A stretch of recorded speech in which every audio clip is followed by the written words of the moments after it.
I was the kind of kid who always blended into the background.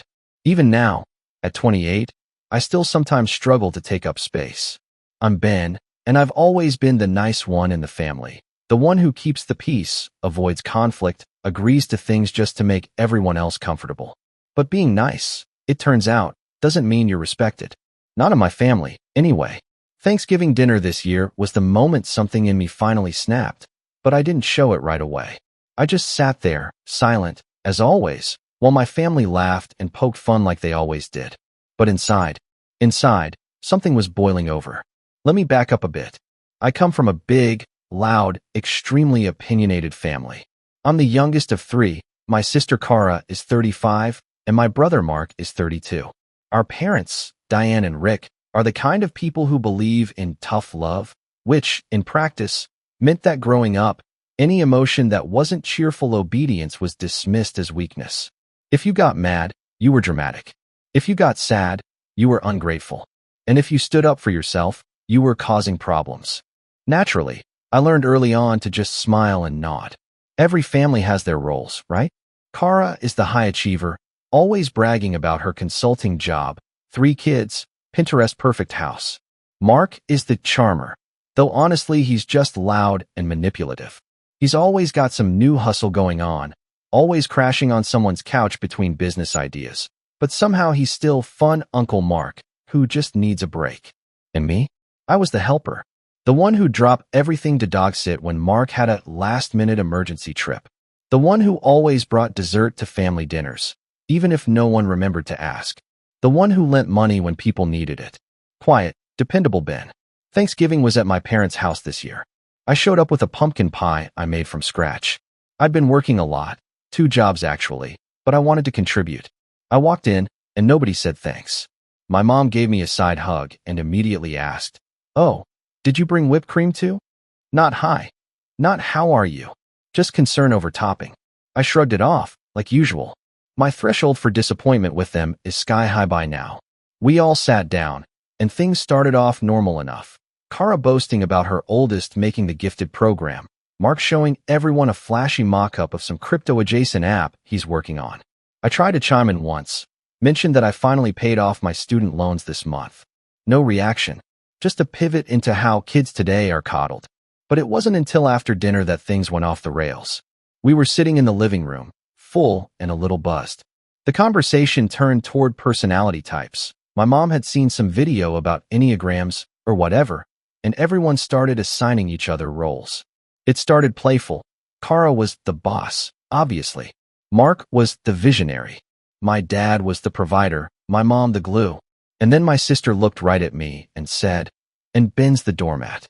I laughed, because I thought she was joking. I actually thought it was a joke. But she just smiled and added, "No, really. You are. You let people walk all over you. You never speak up, even when you should. It's like you don't even exist sometimes." My mom didn't correct her. My dad didn't object. Mark chuckled and said something like, "You're lucky though, Ben. Less stress when you don't take anything personally." I sat there, frozen, trying to keep my face neutral. They kept talking, kept laughing, like it was all in good fun. But I could feel something in me cracking open. I'd let a lot slide over the years. Comments, jabs, being excluded from decisions, used for favors. But something about that word stuck to my ribs like bad gravy. Doormat. And the worst part was, I couldn't even defend myself. I just smiled politely, like I always do, and muttered something like, "Guess I need a wash." They laughed. I went home early. For the next few days, I couldn't stop thinking about it. I started going over all the moments in my life where I let people push past my boundaries. Family, friends, even coworkers. How many times I said yes when I wanted to say no. How many times I felt smaller than everyone around me and let it happen because it's easier. That night, I sat in my tiny apartment and made a list. A literal list of every time my family had asked me for something in the last 5 years. It was long. Airport rides, co-signing leases, babysitting, covering hotel costs, helping Mark with his website, helping Cara move, giving my dad advice on his taxes. I'm an accountant, by the way, not that they ever remember what I actually do. I was angry, but more than that, I was tired. Tired of carrying a family that didn't even seem to notice I existed unless they needed something. And then, Exactly 2 weeks after Thanksgiving, my dad called. Hey, Ben, he started, like nothing had happened. Quick thing, do you have a minute? He had that tone in his voice, the one he uses when he's about to ask for something but wants to pretend he's just catching up. I played along, curious. Turns out his business was struggling. Not a huge shock. He owns a small logistics company that's been shaky for years, and apparently they'd lost a major contract. He needed to apply for a bridge loan to keep operations running and had already been denied twice. His credit? Not great. My mom had already co-signed something earlier this year and couldn't help again. Then came the ask. I need someone with solid credit to co-sign this next one, just to show good faith. The bank says it'll really help the approval process. You've always been smart with money. I didn't respond right away. He took that as hesitation. Look, it's just paperwork. You don't actually have to do anything. I'll handle the payments. You won't even notice it's there. I had a flashback to Thanksgiving. My sister's smirk. You're the doormat. And for the first time in my life, I didn't default to saying sure.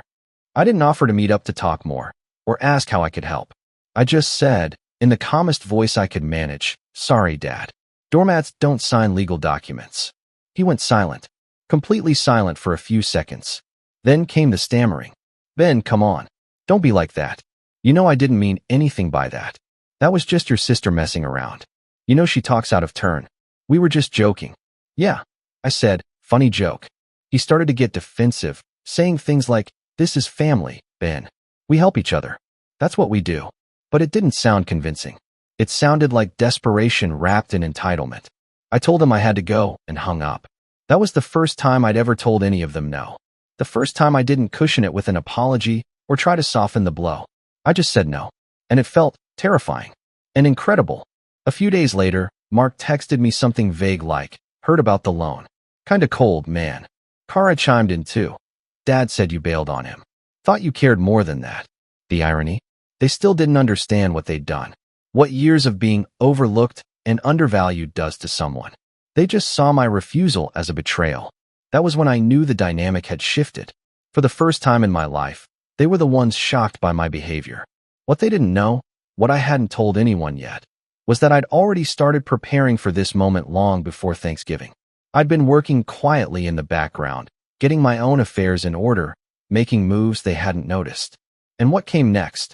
Well, let's just say the fallout from my no was bigger than even I expected. I didn't hear from my dad for a few days after I turned him down. No calls, no texts, just silence. It was oddly peaceful, like I'd stepped outside a storm that I hadn't even realized I'd been standing in. For the first time, my phone wasn't lighting up with requests. No passive-aggressive texts from Kara asking if I was free this weekend to help move some stuff. No late-night calls from Mark begging for a quick loan or a ride because his car randomly died again. Just silence. And honestly, it felt good. But peace doesn't last long in my family. The silence finally broke 1 week later when I got a call from my mom. She never calls me first. Usually she has me call her to check in, or she group texts me along with my siblings. But this time, it was a direct call. I answered, curious. Her tone was sweet at first. Too sweet. Hi, honey. Just wanted to see how you're doing. Haven't heard from you in a bit. I wasn't about to let my guard down. I've been good, Mom. Just working. Small talk followed, but I could feel it coming. She was circling, warming me up. Finally, she dropped it. Your father's been really stressed. He's barely sleeping. He's working so hard to keep the company afloat, and now with the loan being declined again. I didn't say anything. Just let her trail off. She continued. You know how much he's done for this family. It's hard seeing him like this. He's not getting any younger, Ben. I sighed. Mom, I'm not co-signing. I already told him that. Her voice turned sharper. You're being selfish. That word hit me like a slap. Me? Selfish? You don't understand what this loan means. If the business folds, we lose everything. Your father's reputation, our retirement, your sister's kids' tuition. We've all put something into this business over the years. That was when it hit me. They'd all invested in the business. All of them, except me. I had never been asked. Never even told what was going on. Yet now, I was expected to clean up the mess. So why didn't anyone ask me to be part of it when things were good? I asked, why is it only now that you need a signature that I suddenly matter? She paused. A long silence. Then, you're overreacting. And that was the end of that conversation. The next day, I got a call from Kara. I should have let it go to voicemail. I really should have. But I picked up. "Hey, Ben," she said breezily. "So I heard about the loan situation." Of course she had. "I'm not getting involved," I said flatly. "Oh, I'm not calling about that," she lied. "Well, not exactly. I just think you should know. Dad's talking about selling the lake cabin." That caught my attention. The lake cabin wasn't anything fancy. It was a small, aging place upstate that my grandfather had built in the 60s. We used to go there every summer growing up. It had no Wi-Fi, barely functioning plumbing, and walls covered in old fishing rods and Polaroids. But it was ours. And when Grandpa passed, he left it to all three of us grandkids, me, Kara, and Mark, equally. But, like everything else in our family, I'd always been the odd man out. Mark had basically taken it over for years, throwing parties and claiming he did maintenance, though it was clear he just used it as his weekend hangout. Kara had decorated one of the rooms as a kid's zone and treated it like her own vacation home. I rarely got a say. "Why would Dad be selling the cabin?" I asked. "He doesn't even own it." She hesitated. "Well, technically, the title's still in his name. Grandpa left it to us in the will, but Dad never fully transferred the deed. You know how slow he is with paperwork." My stomach dropped. "So legally it's still his?" "Sort of. He always said it was ours, but yeah, on paper, it's still under his name. And with the loan situation, well, the bank might require collateral." I couldn't believe it.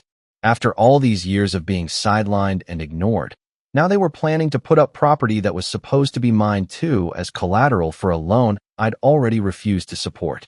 I told her flat out, "He can't use the cabin. It's not just his. That's not fair." And then came the kicker. Kara laughed. "Oh, Ben, don't be so dramatic. You've barely even gone up there in the last few years. You don't even use the place." I wanted to scream, but I didn't. I just hung up. That night, I pulled out every file I had. The cabin, the will, emails from Grandpa, old letters. Sure enough, my name was listed. The cabin was meant to be jointly owned. But legally, it was vulnerable. My dad could still try to leverage it unless someone challenged him.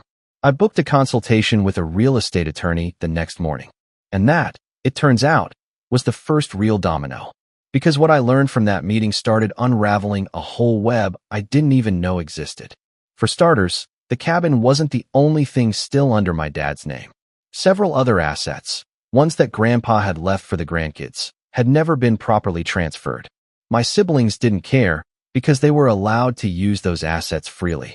Mark had been driving Grandpa's old Jeep for years. Kara's kids used the inheritance money meant for education purposes on summer camps and elite private schools. No one had questioned it because it all worked smoothly until now. And I'd been excluded. Not out of malice, maybe, but out of assumption. Assumption that I wouldn't rock the boat. That I'd just go along with whatever they decided. That was when I realized they didn't see me as family. They saw me as furniture. I started keeping a journal. Not for emotional reasons, but to document everything. Dates, phone calls, quotes. Something inside me had shifted. I didn't know what I was going to do yet, but I knew one thing for sure. I wasn't going to be quiet anymore. A week later, my mom hosted a Sunday dinner and invited me, which really meant she told me I was expected to come. I almost didn't go, but then I thought, maybe it was time I saw them all face to face. When I got there, everyone was already seated. The atmosphere was weirdly cheerful. Mark was cracking jokes. Kara was showing off photos from some winter recital. My dad stood when he saw me and gave me a big, awkward pat on the back. "Glad you could make it, son." I didn't smile. I just nodded and sat down. We made it halfway through dinner before the topic came up. It started with Mark saying, "So I hear the bank's final decision comes in tomorrow." He said it casually, like he was talking about sports scores. Then my mom chimed in. "We're optimistic, but it'd be a lot easier if the family showed a united front." They were all looking at me. I cleared my throat. Is this the part where I'm guilted into saving the family? No one laughed. My dad leaned forward. "Ben, look, I know things have been tense. I know you feel underappreciated, and I take responsibility for that. But we're in crisis now. This isn't the time for grudges." I blinked.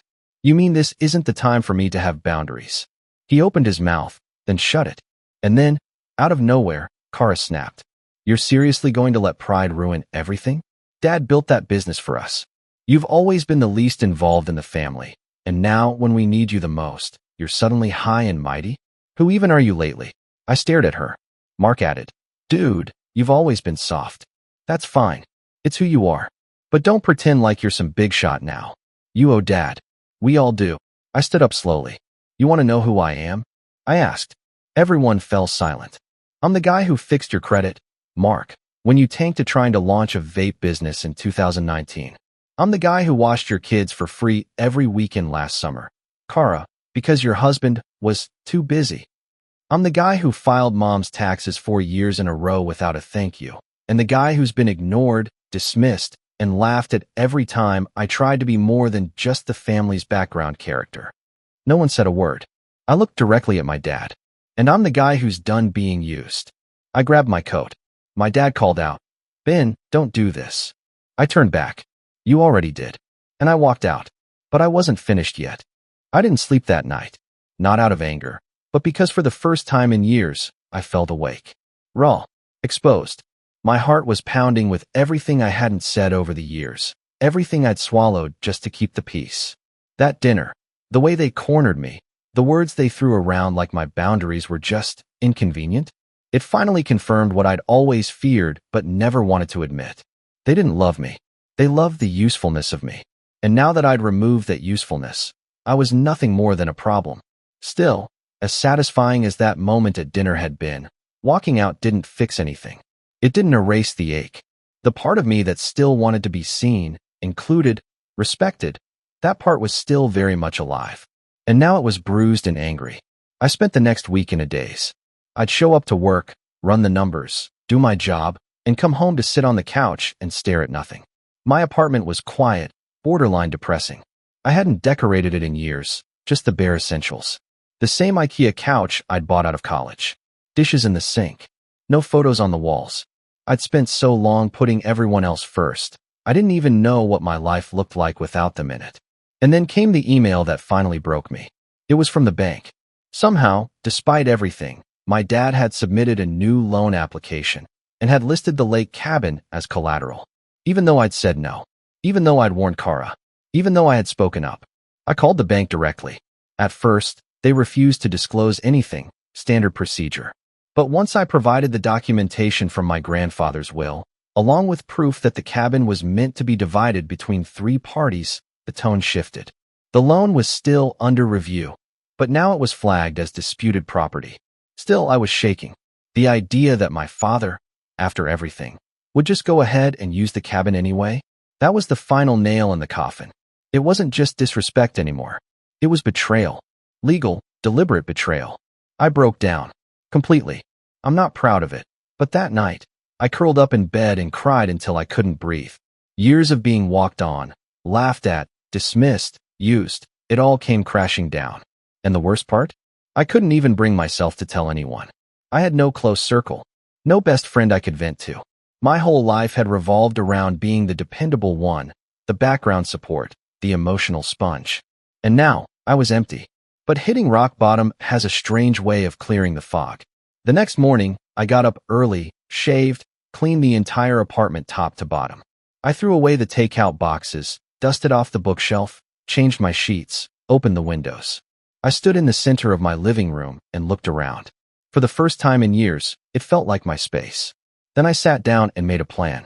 I had spent nearly a decade in accounting, but always working for others. Small firms, mostly. Helping people with taxes, reconciling books, cleaning up messes. I'd gotten so good at solving other people's problems that I'd never considered solving my own. But now, things were different. I pulled out a notebook and started writing. Every skill I had, every certification, every connection. Then I wrote a question at the top of a fresh page. What would I do if I didn't have to be anyone's crutch? The answer came quickly. I'd start my own practice. Quietly. On my terms. I'd always dreamed of it. Starting my own solo firm that specialized in helping freelancers and small businesses manage their finances. No big corporate nonsense. No flashy branding. Just clean, honest work. But I never dared because, deep down, I never believed I was capable of being the main character in my own life. Now, I was done being a sidekick. I spent the next 2 months building it out. Nights, weekends, lunch breaks, any free time I had. I watched tutorials, designed a basic website, set up an LLC, and filed all the right paperwork. I built a pricing structure, researched competitors, and created templates for onboarding clients. Slowly, I began networking in local forums, joining business Facebook groups, offering free advice on Reddit to establish credibility. I picked up my first client in late January, a self-employed graphic designer who needed help untangling a tax mess. I charged less than I should have, but it was a start. Then came another, a yoga studio owner with 3 years of back taxes. Then a tattoo artist. Then a food truck owner. They weren't huge jobs, but they were mine. And with every email, every invoice, every client thank you, something in me healed. Every moment I spent working on this business reminded me that I could take up space. I could say no. I could build something without permission. I didn't need to ask my family to see me. I could see myself. I kept it all under wraps. No family mentions. No announcements. I stopped responding to the group chat entirely. After the cabin incident, I had expected a storm, angry messages, calls, threats. But instead, they went quiet. Not out of respect, but dismissal. It was like they had silently agreed to freeze me out, as if I was being punished for not falling in line. That's when I realized I was finally free. But the final push, the moment that truly solidified the rise, came in mid-March, when I got a call from someone I never expected, my grandfather's old lawyer. "Ben," he said, "I'm reaching out because I found something in your grandfather's files. I was reviewing some estate documents, and I realized there's a letter addressed to you. It looks like it was never delivered." He said he could mail it, or I could pick it up in person. I drove there the next day. The law office was small, tucked between a coffee shop and a used bookstore. Mr. Alcott, the lawyer, handed me the envelope, old, yellowed, but sealed. On the front, in my grandfather's handwriting, "To Ben, for when you're ready." I opened it right there in the office. It wasn't long, just a page and a half, but every word hit me like a brick. He wrote about how he'd always seen how I was treated, how he noticed the way I got talked over at family dinners, how my siblings took without thanks, how I always gave in to keep the peace. He wrote that he admired my kindness, but he hoped I'd learn that kindness doesn't mean erasing yourself. And then he wrote this: "The world will always take from you, Ben, if you never learn to hold the line. But you don't need to become loud to be strong. You just need to be willing to walk away when they stop listening." I cried in my car for a long time after that. It felt like someone had seen me all along. That maybe, just maybe, I wasn't the weak one. I was just surrounded by people who needed me to be weaker so they could feel strong. That was the day I made the final decision. I wasn't going to just rebuild my life. I was going to protect it. I opened a separate business account, finalized contracts with 5 new clients, and reached out to a property lawyer about the cabin. If they wanted to play legal games, I was done being passive. I had a legal right to that property, and I was going to assert it. I even started looking into therapy, something I'd always dismissed before as unnecessary. But now I realized I had work to do. Internal work. Unpacking years of feeling small. Learning how to speak, even when my voice shook. And bit by bit, I started to feel real. Solid. Not just a placeholder in someone else's story. And as I quietly rose, something strange began to happen. My siblings started to notice. It started with Mark. He left me a voicemail, awkward, half apologetic. Something about needing help with an LLC filing for a friend. I didn't respond. Then Kara sent an email. Short and cold. "Dad said you've been making waves. Hope you're not trying to split up the cabin over some petty drama." I replied with one sentence. "I'm asserting my legal rights, same as you would if it were reversed." She didn't reply. But my dad? He hadn't reached out at all. Which, honestly, said everything I needed to know. What they didn't know, what none of them yet understood, was that I had something else planned. Something not petty, not emotional, but strategic. Thought out. Calculated. Because while they were busy calling me selfish, I was building leverage. And soon, I was going to use it. When I was younger, I used to believe that revenge was loud. Yelling matches, storming out, breaking plates, that sort of thing. But as I sat at my desk that April morning, sipping black coffee and reviewing the final drafts of my property dispute claim, I realized something far more satisfying. Real revenge is quiet, strategic, measured. It doesn't need fireworks, just leverage. And I had plenty. It started with the cabin. After confirming with the real estate attorney that my grandfather's will clearly outline joint inheritance, even if the deed hadn't been updated, I officially filed a petition to partition the property. In layman's terms, that meant forcing the cabin to be either legally divided or sold, with the proceeds split among the rightful heirs. The best part? I didn't tell them. I knew my dad would find out soon enough. The moment he got served, probably. And when he did, he'd realize he couldn't use the cabin as collateral anymore. Not unless I agreed to it. Which I wouldn't. Not now. Not ever. But that was just the beginning. Over the past few months, while building my business and slowly untangling the knots of codependency, I'd also been digging through years of financial records. My family, for all their self-righteous posturing, had left a messy paper trail. For example, remember how Kara's kids got into those elite private schools? Turns out, part of the tuition was paid through an education fund my grandfather had set up for all his grandchildren. It was supposed to be split 3 ways. But based on the withdrawals I'd traced from the fund statements, nearly 90% of it had been used for her kids alone.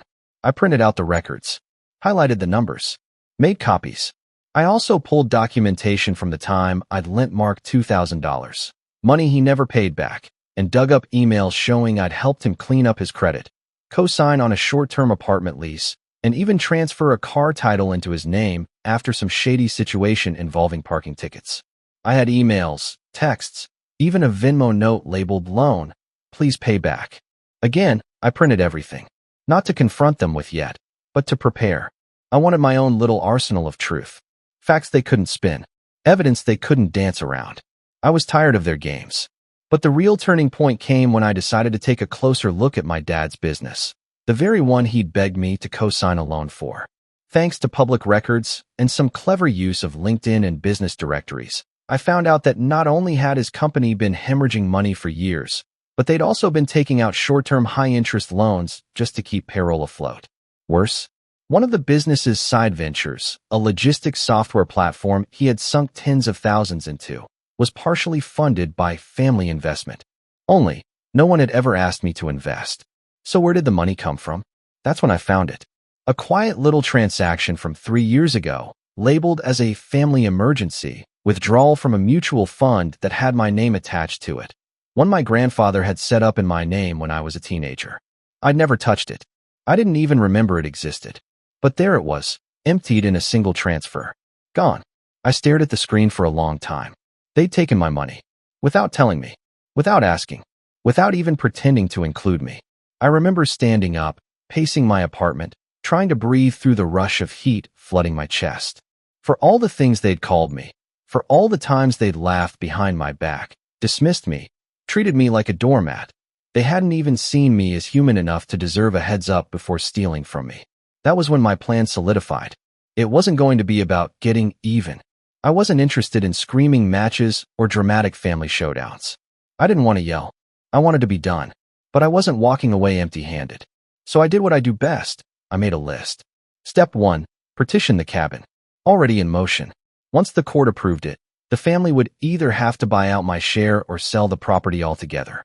Either way, I'd finally get what was mine, and they'd have no leverage left. Step 2. File a complaint regarding the mismanagement of the education fund. I wasn't planning to sue anyone, but a formal complaint through the proper channels, the bank that managed the fund, would trigger an audit. And once that audit showed the imbalance, Kara would either have to repay what she'd used or risk legal scrutiny. Step 3. Confront my father, privately and with evidence, about the stolen mutual fund. I didn't want the money back. It was long gone. But I did want acknowledgement.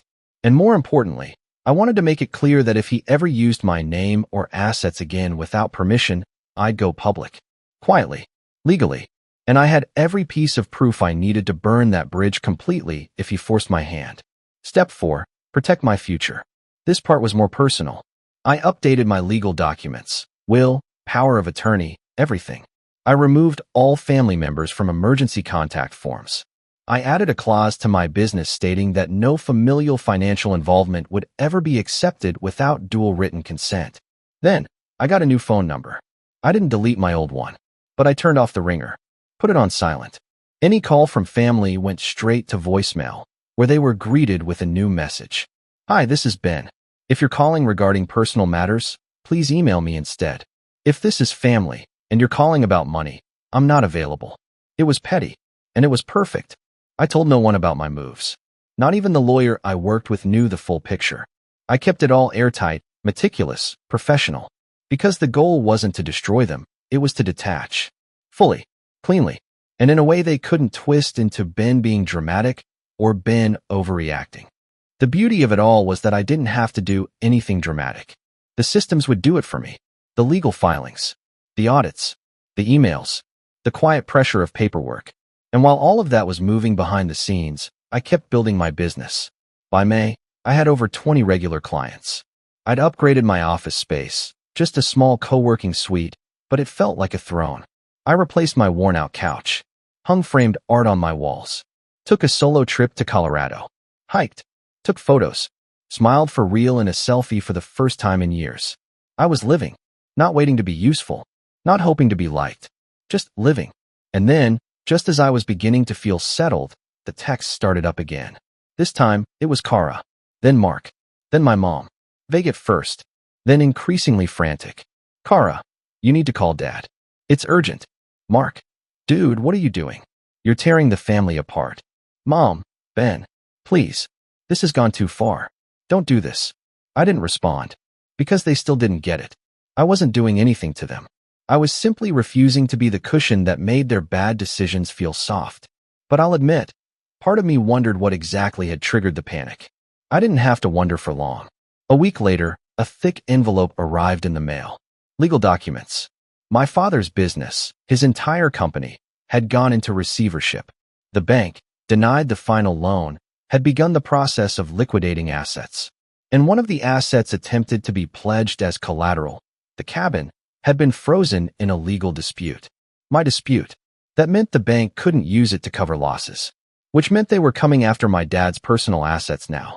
And suddenly, the man who had looked me in the eye and said, "You're being selfish," was now facing the financial consequences of a lifetime of entitlement.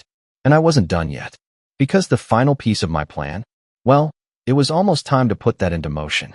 The letter arrived on a Tuesday morning. Thick, cream-colored envelope. No return address. Handwritten in calligraphy ink, just my name, Ben Jameson. It was from my father. I set it on the counter and walked away. Made coffee. Fed the neighbor's cat, who'd decided my porch was his second home. Then, with the mug warm in my hand, I opened it. For pages. Neatly written. No greeting. No dear son. Just his voice, formal and strange, as if he were addressing a business associate, not the child he once tucked into bed. The first half was a defense. Of course it was. A long-winded justification about how he was under pressure, how he thought I'd understand, how he'd always provided for the family, and that this business, his legacy, was supposed to be for us. How disappointed he was that I'd chosen paperwork over people. That phrase stuck with me. The second half turned ugly. He accused me of betrayal, said I'd embarrassed him, said I'd crippled the family by forcing legal action over the cabin, that I'd turned my back on blood for pride, that I would regret this one day. And at the bottom of the last page, a postscript. You were never built for this kind of life, Ben. You're not ruthless enough. But I guess you learned a few tricks after all. I folded the letter in half and slid it into a drawer. That night, I hosted dinner in my new apartment. Nothing fancy, just a few friends I'd made through the small business community. People who laughed without condescension. People who listened.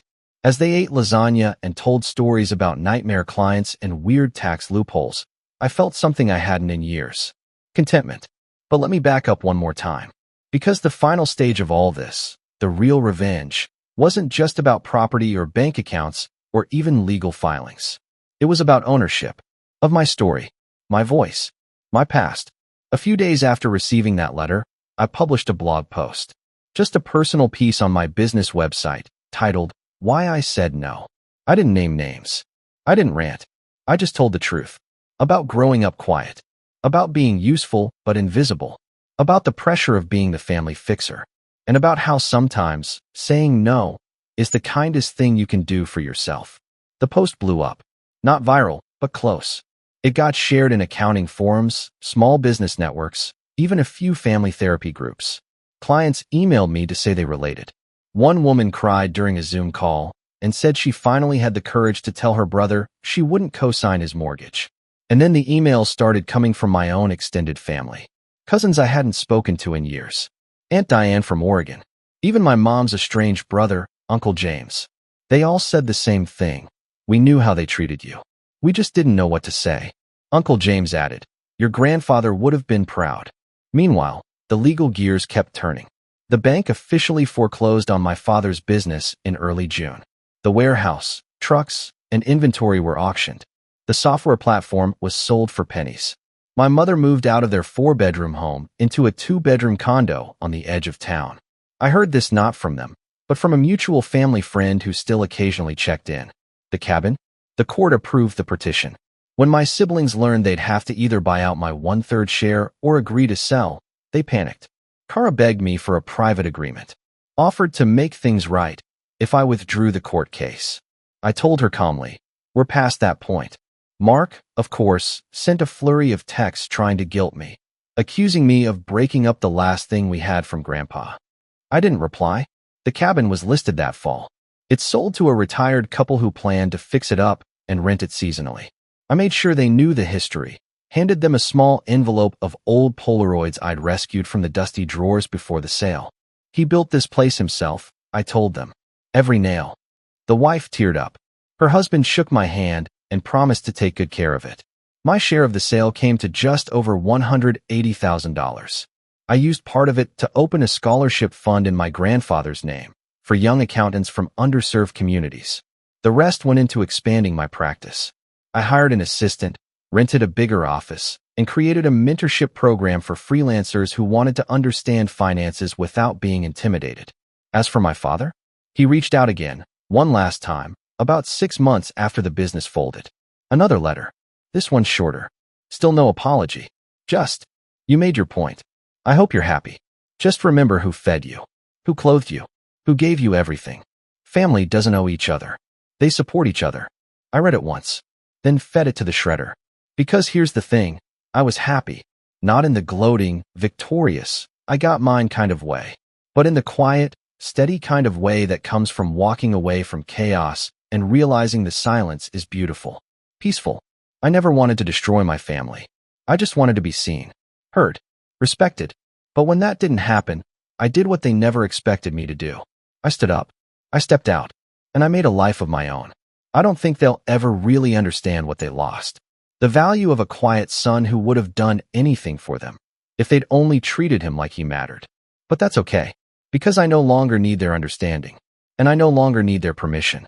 I am no longer the doormat, and I don't answer the door anymore.